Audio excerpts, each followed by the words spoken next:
크게 아멘으로 화답합니다. 할렐루야. 따라하시겠습니다. 비우지 말자.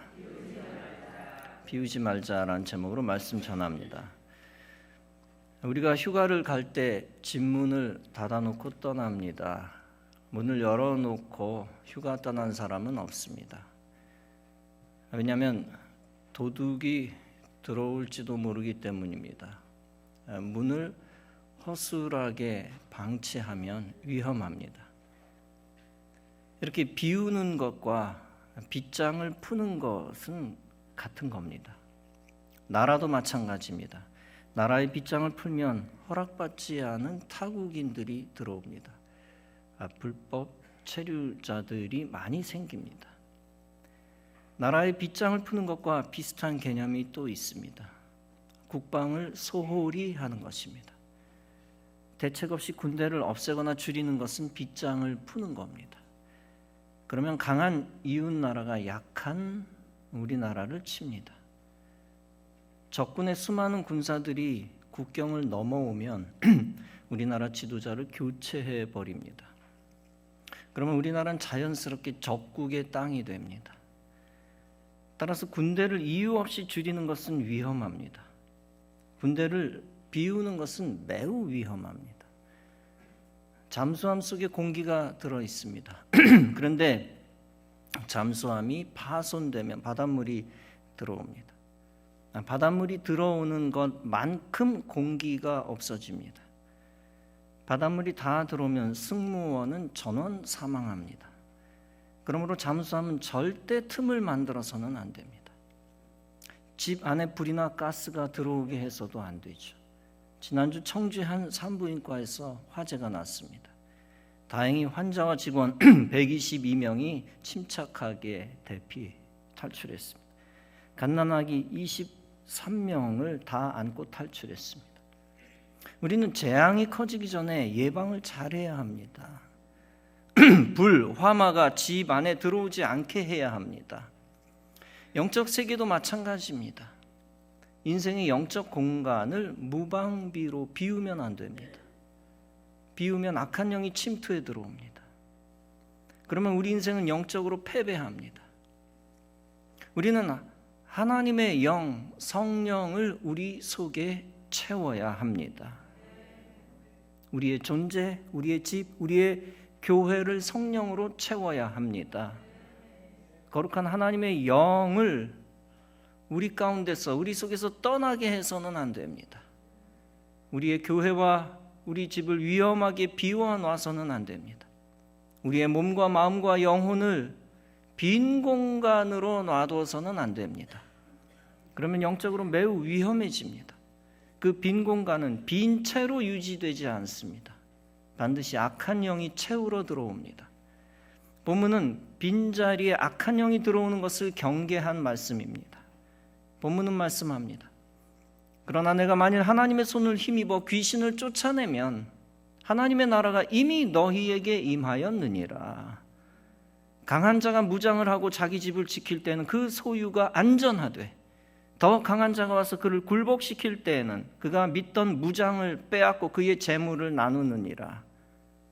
그리스도께서 귀신을 쫓아내면 어떻게 된다고 했습니까? 하나님의 나라가 즉각 임한다고 했습니다. 즉 더 이상 귀신의 다스림을 받지 않는다는 것입니다. 오직 하나님의 다스림을 받는다는 것입니다. 본문은 말씀합니다. 나와 함께 하지 아니하는 자는 나를 반대하는 자요, 나와 함께 모으지 아니하는 자는 해치는 자니라. 이 말씀이 무슨 뜻입니까? 예수님과 사탄과의 싸움이 시작되었다는 얘기입니다.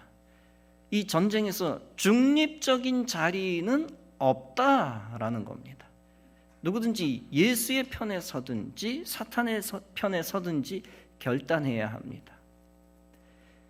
예수를 비방하거나 시험하는 자는 예수를 반대하는 자라는 겁니다. 그는 자연스럽게 성령을 회방하는 자요, 사탄의 편입니다. 양떼를 모으지 않는 자를 예수님이 어떻게 평가하고 있습니까? 사람들은 그냥 서서 구경하는 자다라고 흔히 생각할지 모릅니다. 그러나 예수님의 평가는 다릅니다. 양떼를 모으지 않는 자는 양떼를 흩어버리는 자다라는 겁니다. 더 나아가 양떼를 죽이는 일에 협조하는 자다라는 겁니다. 쉽게 말하면 불을 켜지 않는 자는 불을 끄는 자다라는 겁니다. 빛과 어둠 사이에 교묘하게 서지 못한다는 겁니다. 빛 아니면 어두움. 빛에 거하지 않는 자는 어둠에 속한 자라는 겁니다. 본문은 말씀합니다. 더러운 귀신이 사람에게서 나갔을 때 물 없는 곳으로 다니며 쉬기를 구하되 얻지 못하고 이에 이르되 내가 나온 내 집으로 돌아가리라 하고 가서 보니 그 집이 청소되고 수리되었거늘 이에 가서 저보다 더 악한 귀신 7을 데리고 들어와서 거하니 그 사람의 나중 형편이 전보다 더 심하게 되느니라. 더러운 귀신은 전설의 고향에 나오는 귀신이 아닙니다. 구천을 떠돈다는 미신적 귀신도 아닙니다. 더러운 귀신은 악한 영을 의미합니다. 더러운 귀신이 사람에게서 나가면 영적으로 빈 공간이 됩니다. 그런데 그 귀신이 다시 돌아가겠다고 시도한다는 것입니다. 악한 영이 빠져나갔다고 해서 방심해서는 안 된다는 것입니다. 반드시 빈 공간을 찾아 처음 자리로 충분히 들어올 수 있다는 겁니다. 그러므로 영적 경계 태세를 멈춰서는 안 됩니다. 우크라이나 전쟁이 아직 한창 진행 중입니다. 깡패 푸틴을 수장으로 둔 러시아가 우크라이나를 침공한 지 22일째 되던 날입니다. 러시아군은 군사 장비 무기 1380대를 소실했다고 합니다. 반면 우크라이나군은 러시아군의 4분의 1 수준인 362대를 잃었다고 합니다. 쉽게 말해서 러시아는 우크라이나보다 4배 더 많은 무기를 잃었습니다. 미국 경제주간지 포브스는 지난달 24일 다음과 같이 말했습니다. 러시아가 침공한 이후 우크라이나군이 잃은 전차의 수는 최소 74대다. 그런데 우크라이나군은 한 달 전보다 더 많은 전차를 보유하고 있다. 여러분, 전쟁으로 많은 전차가 파괴되었습니다. 그런데 어떻게 전차 수가 증가했다는 겁니까? 새 전차를 전쟁 중 생산하거나 구형 전차를 창고에서 꺼내온 것도 아닙니다. 전차가 증가한 이유가 있습니다. 우크라이나가 최소 117대의 러시아 전차를 노획했기 때문입니다. 수도 키이우를 향하던 러시아 기갑부대가 이동을 멈추었습니다. 이른바 64km 지역에서 우크라이나군의 수중에 떨어진 경우가 많습니다. 러시아 전차의 연료가 떨어졌습니다. 어쩔 수 없이 승무원이 전차를 버리고 달아납니다.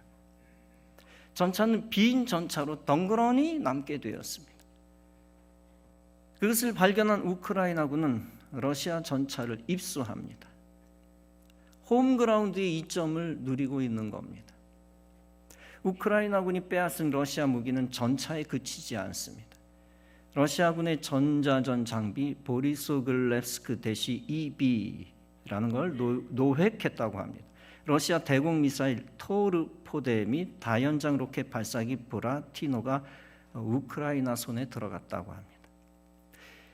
무기를 공짜로 내주는 러시아에게는 단순한 손실로 끝나지 않습니다.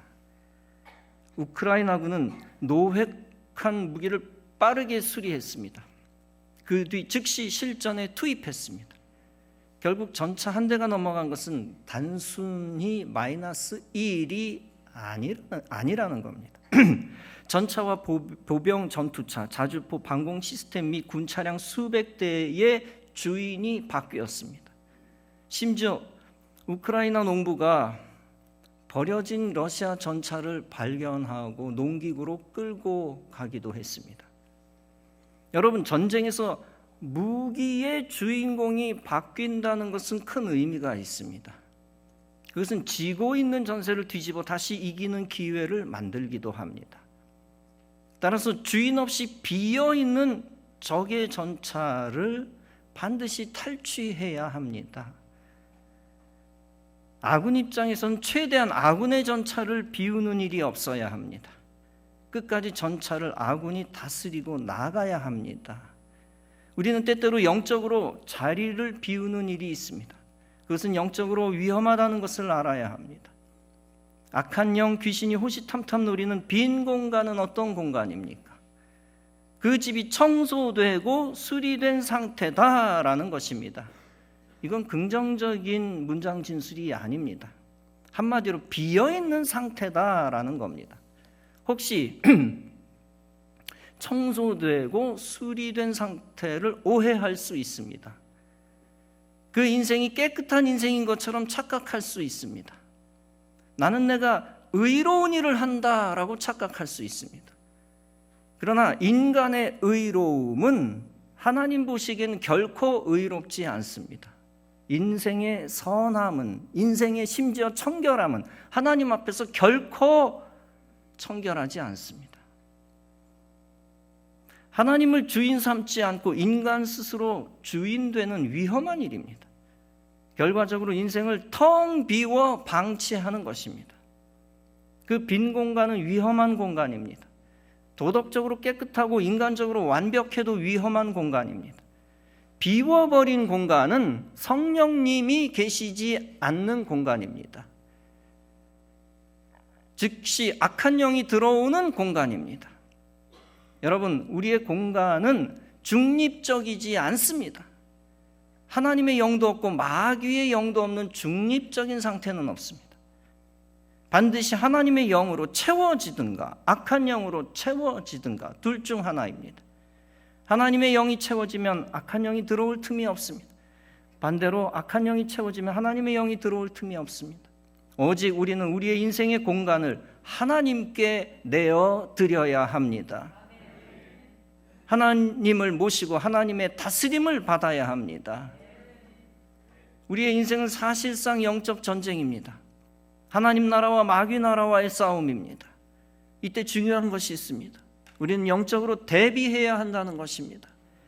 그렇게 하여 우리의 영적 생명, 천국 생명을 지켜내야 한다는 것입니다. 영적으로 대비하지 않으면 우리는 우리의 영적 빈 공간을 마귀에게 내줍니다. 그러면 우리는 영적으로 마귀에게 패배합니다. 마귀의 전리품이 됩니다. 마귀의 전리품이 되면 마귀의 다스림을 받습니다. 마귀의 영적 노예가 되어 우리는 영적 생명을 잃습니다. 따라서 성도는 영적 전쟁에서 절대 져서는 안 됩니다. 우리의 영적 빈 공간을 위험하게 비워두어서는 안 됩니다. 빈틈으로 삽시간에 들어오는 악한 영에게 점령당해서는 안 됩니다. 운동 경기에 져도 상관없습니다. 게임에서 져도 상관없습니다. 그러나 영적 전쟁에서는 져서는 안 됩니다. 그 어떤 대가를 치러서라도 영적 전쟁에서는 이겨야 합니다. 영적 전쟁에서 이겨야 우리는 천국 생명을 지켜낼 수 있습니다. 이 땅에서 믿음도 지켜낼 수 있습니다. 사명 감당할 수 있고 영적 축복을 받을 수 있습니다.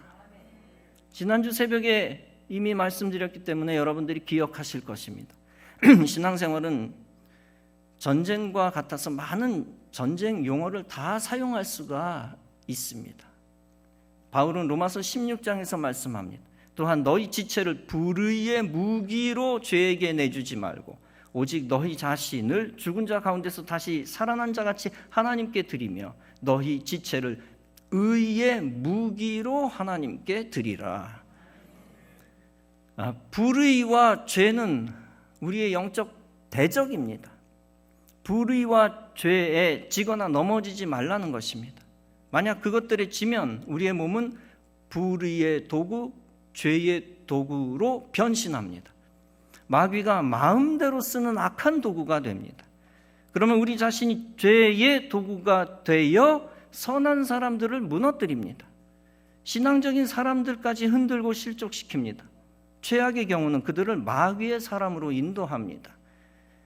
러시아가 우크라이나를 쳤다가 의외로 고전을 하는 부분도 있다고 합니다. 우크라이나가 고전을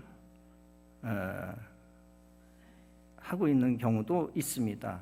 남부 요충지 마리우폴에서 러시아가 승기를 잡은 부분도 있습니다. 특수형 병사들로 구성된 외인 부대가 푸틴을 돕기 때문입니다. 이 병사의 정체는 체첸 공화국 수비대입니다. 이들은 무슬림으로서 아주 잔인합니다. 그들은 웃으면서 민간인 아파트를 향하여 기관총을 난사하기도 했습니다. 푸틴을 돕는 이 체첸의 독재자는 람잔 카디로프입니다. 그는 원래 체첸을 러시아로부터 독립시키려고 했던 반군 출신입니다. 그러나 그는 한순간 반군을 배신하여 독립 체첸 공화국을 무너뜨렸습니다. 그래서 여태 러시아의 속국으로 남아 있습니다. 독립이 실패했죠. 배신하여 공화국을 무너뜨렸다. 지금은 푸틴의 은혜를 갚는다고 우크라이나를 잔인하게 공격하고 있습니다. 과거 러시아의 적이 러시아의 충신이 된 케이스입니다. 깡패 푸틴이 몰락하는 날 그도 함께 몰락할 수도 있습니다. 비유적인 이야기입니다만 이적 행위로 쓰임받아서는 안 됩니다. 이스라엘 백성들이 시딤에 머물러 있을 때까지 모세의 사람이었습니다. 그러나 그들이 모압 여자들과 음행하기 시작하면서 모세를 떠납니다. 모압 여자들이 이스라엘 백성들에게 요청합니다. 함께 우리의 잔치에 참여하고 바알 부올 우상에게 절하십시오. 그 말을 듣고 이스라엘 백성이 바알 부올에 가담을 합니다. 그렇게 함으로써 그들이 하나님과 모세를 떠납니다. 그로 인하여 이스라엘 진중에 연병이 돌았습니다. 연병으로 죽은 이가 24,000명이었습니다. 여호와께서 모세에게 말씀하십니다. 백성의 수령들을 잡아 태양을 향하여 여호와 앞에 목매어 다르라. 그리하면 여호와의 진노가 이스라엘에게서 떠나리라. 하나님의 명령대로 심판하니 그때 연병이 그쳤다라고 했습니다. 이스라엘 백성들이 잘못한 것이 무엇일까요? 그것은 모압 여자들과 가까이 한 겁니다. 그들의 생각으로는 모압 여자가 하나님의 영적 대적임을 알았습니다. 그러나 그들의 마음으로는 모압 여자가 이스라엘 백성들과 하나처럼 느껴졌습니다. 모압 여자가 영적 적처럼 보이지가 않는 겁니다. 가까이 지내니까 너무 친밀하게 느껴집니다. 하나처럼 느껴집니다. 따라서 이스라엘 백성은 모압 여자들이 시키는 대로만 했던 것입니다. 생각으로는 그들과 멀어져야 되겠다고 생각했습니다. 그러나 마음으로는 그들과 가깝게 지내고 싶다고 마음먹은 것입니다. 이렇게 생각과 마음이 따로따로 노니까 비극이 발생한 겁니다. 하나님이 우상 족속을 칠 때 이스라엘 백성들도 함께 심판받은 것입니다. 이렇게 마음을 텅텅 비워 우상 숭배의 영을 채울 때 우상의 노예로 끝나는 겁니다. 따라서 성도된 하나님의 용병은 우상의 용병이 되지 않도록 해야 합니다. 마음과 생각을 온전히 주님께 드려야 합니다. 잠언 4장은 말씀합니다. 뭐든 지킬 만한 것 중에 더욱 네 마음을 지키라. 생명의 근원이 이에서 남이니라. 이처럼 성도는 주님의 다스림을 받아 마음을 지켜야 합니다. 그러면 그리스도의 용병으로 끝까지 남을 수 있습니다. 따라서 우리는 절대 전차를 빼앗기듯이 악한 영의 전리품으로 전락해서는 안 됩니다. 성도는 죄를 위해 쓰임받는 존재가 되어서는 안 됩니다. 성도는 이미 죄로 망한 자들을 따라가서도 안 됩니다.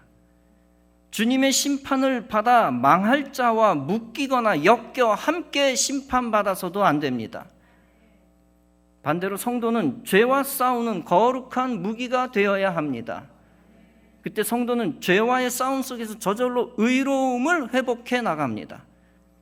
모세가 바로와 대적했을 때 사명의 지팡이를 붙들었습니다. 그 지팡이를 바로 앞에 던졌을 때 뱀이 되었습니다. 그러나 그 뱀을 다시 잡았을 때 사명의 지팡이로 바뀌었습니다. 이처럼 성도도 그리스도의 손에서 떠나면 뱀처럼 비극적인 존재가 됩니다. 반대로 그리스도의 손에 붙잡히면 모세의 지팡이처럼 축복의 존재가 됩니다. 성도가 자신의 존재를 하나님께 드리는 걸 싫어하면 어떻게 될까요? 그러면 성도는 그 즉시 불의의 무기로 사용됩니다. 성도 자신이 원하지 않는다 할지라도 악의 도구가 됩니다. 어떠한 의의 열매도 맺지 못합니다. 반대로 우상의 사람도 하나님의 사람에게 붙들리면 달라집니다. 지난주 새벽에도 말씀드렸다시피 기생 라합은 멸망할 사람을 버리고 하나님의 사람을 붙들어 생명을 얻었습니다. 멸망할 도성 여리고를 버리고 모세 편을 들어 메시아의 계보에 들어갑니다. 가장 소망 없던 사람이 가장 위대한 조상이 됩니다. 우상의 백성이 여호와의 백성으로 변신하여 영원한 영예를 얻게 된 것입니다. 성도는 반드시 자신이 하나님께 드려지는 것을 기뻐할 수 있어야 합니다. 그때 성도는 하나님께 붙들린 존재가 됩니다. 그때 성도는 하나님의 무기가 되어 하나님이 책임지십니다. 죄와 불의를 이기는 무기가 되어 더욱 가치 있는 존재가 됩니다. 하나님의 도구가 되어 축복의 존재로 자리매김합니다. 여러분은 하나님의 손에 들어가 쓰임받는 놀라운 영광과 특권을 누리시기를 바랍니다. 그렇다면 영적 전쟁에서 이기기 위해 무엇을 해야 합니까? 거룩한 하나님의 영으로 충만해야 합니다. 즉 성령 충만해야 합니다. 성령 충만한 교회와 집이 되어야 합니다. 성령 충만한 우리의 몸과 마음과 영혼이 되어야 합니다. 성령 충만하지 않으면 순식간에 하나님과 멀어집니다. 우리는 우리의 의지만 가지고 우리를 지킬 수 없습니다. 내가 마귀를 물리쳐야 되겠다라고 생각만 하는 건 아무 소용이 없습니다. 마귀는 나의 의지를 압도하고 나를 결박합니다. 그러므로 우리는 우리의 연약한 의지를 성령께 맡겨야 합니다. 성령님을 모시고 성령님의 다스림을 받아야 합니다. 성령님이 우리를 직접 지켜주시는 은혜를 받아야 합니다. 그때 우리는 강한 그리스도인이 됩니다. 핍박을 두려워하지 않는 담대한 그리스도인이 됩니다. 강하고 담대한 그리스도인이 되면 그리스도께서 쓰시기에 합당한 자가 됩니다. 지난주 새벽에도 말씀드렸다시피 성도가 핍박을 두려워하면 빛을 덮어버리고 차단하게 됩니다. 반대로 핍박을 두려워하지 않고 신앙을 지키면 빛을 드러냅니다. 빛을 드러내면 어둠의 권세를 물리치는 하나님의 도구가 됩니다. 여러분들은 빛을 막아버리는 어둠의 권세를 돕는 자 되지 말 것입니다. 여러분들은 생명 걸고 빛을 드러내 쓰임받는 빛의 사도가 되시기 바랍니다. 빛의 사도가 되어 그리스도를 돕는 자 되시기 바랍니다. 사랑하는 성도 여러분, 인간의 눈으로 보면 인생의 진로는 다양합니다. 수백 수천 가지 다양한 인생길이 있습니다. 그러나 영적으로 보면 영적인 길은 두 갈래뿐입니다. 하나님께 붙들려 하나님 편에 서는 길, 마귀에게 붙들려 마귀의 뜻을 이루는 길입니다. 이때 우리는 이스라엘 백성들에게 외쳤던 하나님의 사람 여호수아의 말에 귀를 기울여야 합니다. 여호수아 24장에서 여호수아가 말합니다. 이제는 여호와를 경외하며 성실과 진정으로 그를 섬길 것이라. 만일 여호와를 섬기는 것이 너희에게 좋지 않게 보이거든 너희 열조가 강 저편에서 섬기던 신이든지 혹 너희에 거하는 땅 아모리 사람의 신이든지 너희 섬길 자를 오늘날 택하라. 오직 나와 내 집은 여호와를 섬기겠노라. 우리의 결단에 따라 우리의 인생의 빈 공간이 결정되고 채워집니다. 우상과 악과 세상을 택할 때 우리의 자리는 어둠의 권세로 채워집니다. 반대로 하나님과 하나님의 사랑과 의로움과 믿음을 택할 때 우리의 자리는 거룩한 하나님의 영으로 채워집니다. 그때 어둠의 권세와 영은 물러가고 성령과 성령의 능력과 하늘의 빛으로 채워집니다. 그러므로 인생의 기로에 설 때마다 하나님의 편에만 서시기 바랍니다. 하나님의 말씀에만 순종하고 하나님의 영으로 충만하시기 바랍니다. 하나님의 권세만 의지하고 인생 전체를 하나님께 드리시기 바랍니다. 그러면 하나님이 여러분의 주인 되셔서 여러분의 일생을 책임져 주실 것입니다. 하나님이 여러분 편이 되어 주셔서 능력과 권세를 주시고 사용하시고 복 있는 사람 되게 해 주실 것입니다. 일생 여러분 가운데 주님이 원하시는 것을 채워 주님 뜻대로 살아 주님의 영광에 참여하는 성도 여러분 다 되어지시기를 주님의 이름으로 축원합니다. 기도하시겠습니다.